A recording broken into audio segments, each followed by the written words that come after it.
boy. It's my Bobby Joe. I'm going to play golf. You're full of great questions today. All right, we'll get started here. One quick note about the Rutgers game. It will be televised. It'll be streamed online, ESPN3.com. If you need information about that, my advice, go to ESPN. They have a page about ESPN3 and can give you every information on whether you get it or not and its availability. Now here's head coach Bob Toledo.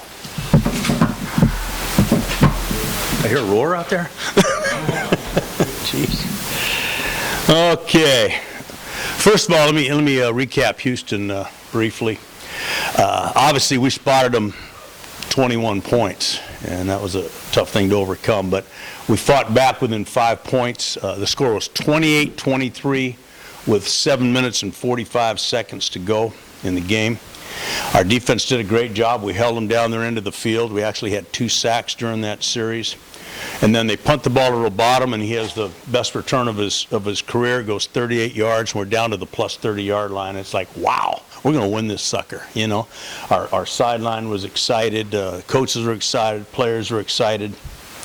And then we go on. We have probably the worst series that I could ever recall. It was horrible, a horrible series. First down, we drop back to pass. We get a 15-yard penalty. Second down, we get sacked. We fumble, but we recover it. Third down, we throw a screen for 7 yards, minus 7 yards, right? Then we get third down, we get a delay of game. And now it's 3rd and 46. And unfortunately, I hadn't put in the quick kick yet, okay? But that's what I would have done.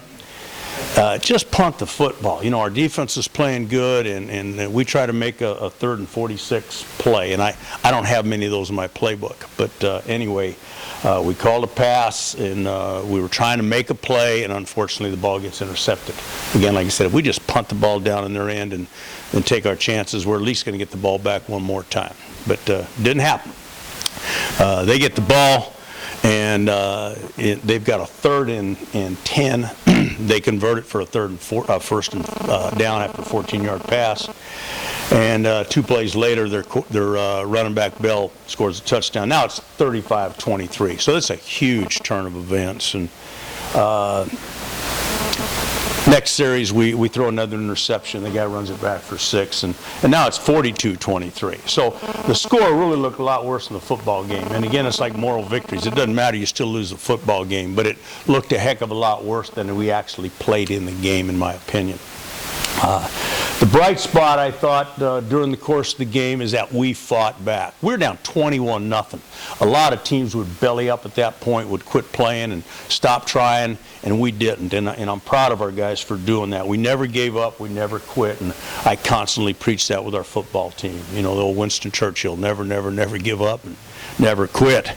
But we battled a really good football team. Even though they lost their 2 quarterbacks, they've got a lot of playmakers. They've got a good football team. And we battled them really well at their place, which is difficult anytime you're on the road. But the key thing is, I think we had a chance to win the football game, and that's probably the most disappointing thing. You know, there's a lot of football left, and that's what I've talked to our football team about. You know, a lot of people would cash it in. It's not time to do anything like that. You know, we got a lot of football left. It's not time to panic. I think the attitude on our football team is very good. We had a real good practice yesterday, very upbeat. You know, obviously we're disappointed, but we're not demoralized at this point. So, you know, we've got a lot of good things that can happen for us this year, and we're going to go out and try to do it. As far as this week, we play Rutgers. They're 2-1 from the Big East Conference. Greg Schiano's their coach. He's done a great job there. I gave our guys a little history trivia yesterday. The first college football game in 1869 was played between Rutgers and Princeton. So we're going to a place that has a little bit of history to it, and it's kind of interesting. It's homecoming for them. We'll play several homecomings in October, okay? Everybody loves to play us for homecoming, and of course we've got our homecoming game in another week too. Defensively, they are an outstanding football team. Outstanding. The best team we have played this year, maybe the best team we'll play all year defensively. They've given up 10 points a game, 94 yards rushing, 274 total. Statistically, they're one of the better teams in the nation. So they've really got a good defensive football team. Offensively, they're doing some good things. They've got two outstanding sophomores. One, the quarterback was a freshman All-American a year ago, Tom Savage. He's 6'5", he's 230 pounds. Got a really good arm, really strong arm. He's a good quarterback. And then their wide receiver, who also plays Wildcat for him, he's a great receiver. He'll be playing in the NFL in a few years. His name is Mohamed Sanu. He's 6'3", 220, and he is a great athlete, a great athlete. He's not only their leading receiver, but he's their second leading rusher. Special teams-wise, they got a great punter, outstanding. He's 40 yards plus, 4.0 hang time. It's hard to get punt returns. They have blocked 4 punts in the first 3 games, so they really come after you, and they've got good returners. I thought it was kind of interesting looking through their press guide and looking about how Greg's built this program. In 1999 they were 1-10, and he took over the next year. His first year, he was 3-8 in 2000. Okay, then he goes 2-9, 1-11, 5-7, and 4-7. So his first 5 years, he's 15-42. Then all of a sudden he gets to 2005. Goes 7-5, 11-2, 8-5, 8-5, and last year 9-4. He's been to a bowl game 5 years in a row. So he's 43-21 the last 5 years.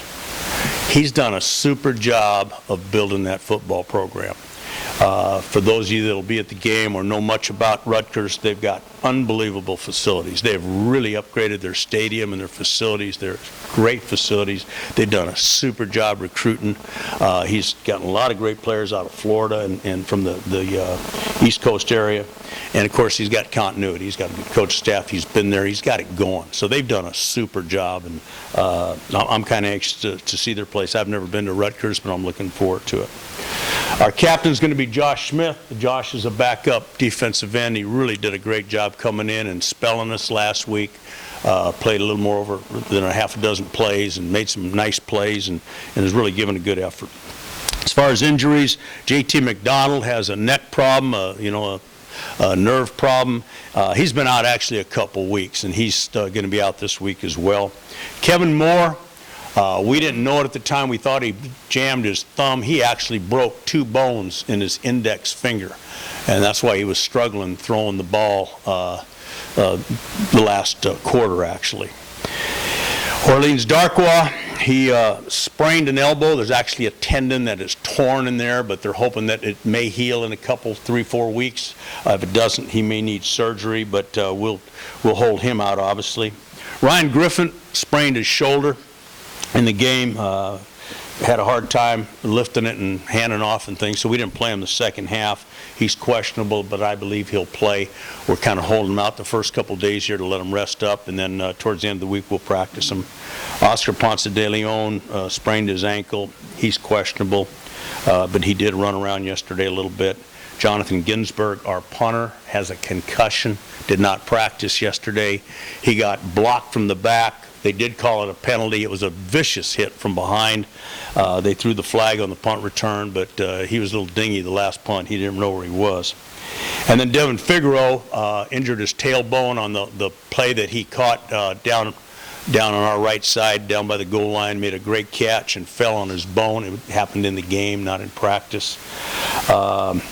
And so anyway, we'll see what those guys do. Obviously, after you play 3 or 4 games, guys start getting banged up a little bit. And the nice thing about it, we still feel like we've got some quality backup depth that we can replace some of those guys with. So we're fine at this point.